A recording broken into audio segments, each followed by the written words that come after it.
Kalimera. Good morning. Доброе утро.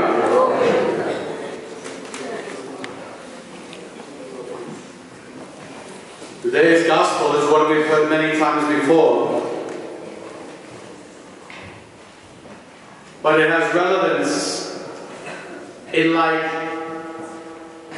of those of you who like baseball. Are there any of you who like baseball? Zero? Zero. Am I talking to the choir?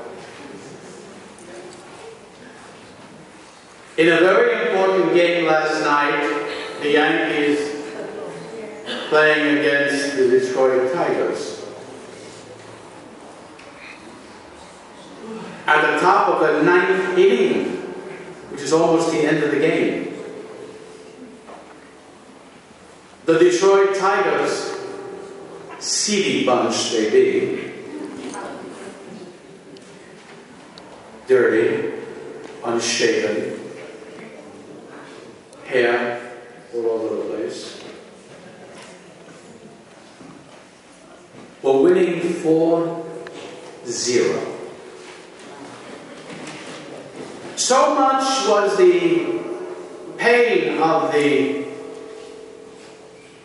fans who were watching the game that at that particular point, 4-0, half the stadium left, abandoning the Yankees. Just abandoning. You could see them by the thousands walking out. Angered, frustrated. I paid so much for this game and I'm losing. And in the 9th inning, where no one expected anything, the Yankees bring back 4 more runs. Now it's a tight game. And those in the parking lot are banging on the doors, let us back in, let us back in. Once you're out, you're out. Those on the highway were making U-turns going nowhere. And suddenly the crowd was full of enthusiasm and faith. Because where they were faithless and hopeless, they certainly saw the horizon. And so it went to the 10th inning, the 11th inning, and the 12th inning. And finally, in the 12th inning, the Detroit Tigers get 2 more runs. Now the Yankees are behind. But to compound the fact that we were losing, and we did lose the game, the key player in that game, Derek Jeter, you all know him, number 2. In an attempt to catch a ball that he does all the time, somehow was unbalanced, fell to the ground, and broke his ankle.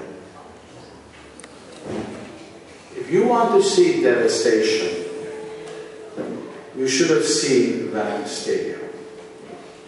It was as if their best friend had died.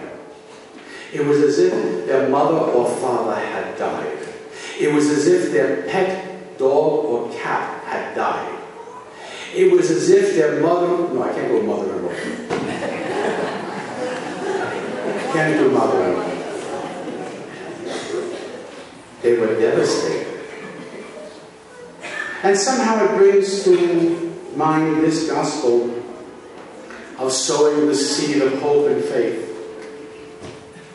We who are people of faith must also be people of hope. You can't have faith without hope. Faith says you believe in something, and hope says you're going to apply it. In life situations, with your family, with your children, your grandchildren, your co-workers, your neighbors. There are times, people have asked me many, many times, how old were you when you decided to become a priest? As if that's important. But I guess maybe for some people it is. And I give them the age when I decided to become a priest. Have you ever regretted being a priest? You know what my answer is? Sincerely, never. Have I been disappointed in life? Absolutely. More times than I can count. Disappointed, but never regretting. Would you do it all over again? Absolutely. For I have no regrets. For I have faith and I have hope. And despite what I sound like, I have love, even for you and for you and for you and maybe for you. Certainly not for you. I have love, faith, and hope. The explanation of Jesus about the seed being cast by the sower is God. God who casts the seed of life all over the universe. That you were born in a certain place, in a certain time, at a certain hour. Because you have a purpose in life. Recently I had the chance to speak about the birth-giving process to my high school students at Severian High School. And I said to them, have you ever heard the word Holocaust survivor? They said, of course we've heard Holocaust survivor. I said, are any of you Holocaust survivors? I asked you the same question. And they laughed. It's, it's a Catholic high school. There are no Jews here. You don't have to be a Holocaust survivor to be a Jew, or a Jew to be a Holocaust survivor. We're all Holocaust survivors. Because in that intimacy of love in which our parents conceived us, many were those who were floating toward that fertilized egg to be penetrated and to bring forth a human being. And you were the one who swam the first and fastest. And you were the one, and you were the one, and you were the one. And that's why we are unique. In that rush to fertilize the egg, we had many brothers and sisters who did not survive, but we survived. We penetrated the egg and we became the human beings that we are today. And for that reason, God has a purpose for us. For that reason, we have to scratch our mind and our conscience and our heart and our soul and say, Lord, what is it that you want of me? And what does He want of you? Nothing more than the love He gives you to give back to Him and to give to your neighbor. The faith that you've been instilled with, not only to live according to it, but to teach others. So that, like it says here,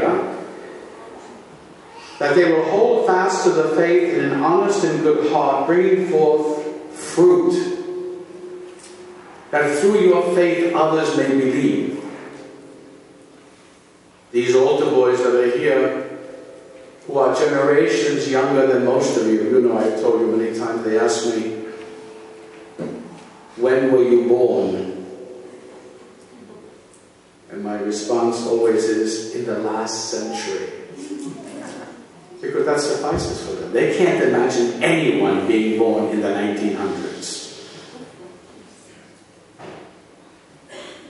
But someone placed faith in these young boys. Someone put the seed of faith.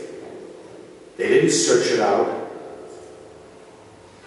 but rather it was given to them as a gift by their parents and their grandparents and those who loved them. And so those who gave it to them see the fruit of their efforts. And you are asked to do nothing other than likewise. Give faith to your children, give faith to your grandchildren, give faith to those in your family who are in despair, who are hopeless, who are melancholy, who are desperate for light, for they have enveloped themselves in darkness. Nurture that seed of faith. It's in them. It's there. What you have to do is to water it with love, cultivate and nurture it with patience and understanding and good counsel. Remove from them the entanglement of thorns and weeds, meaning bad friends. Bad friends. They have bad friends. You've had bad friends in your time as well, you know. You don't talk to them anymore. People who would distract you from what you know is right. So weed, cultivate, till, nurture, water, give light, and watch your family grow in faith, in hope, and in love. Amen.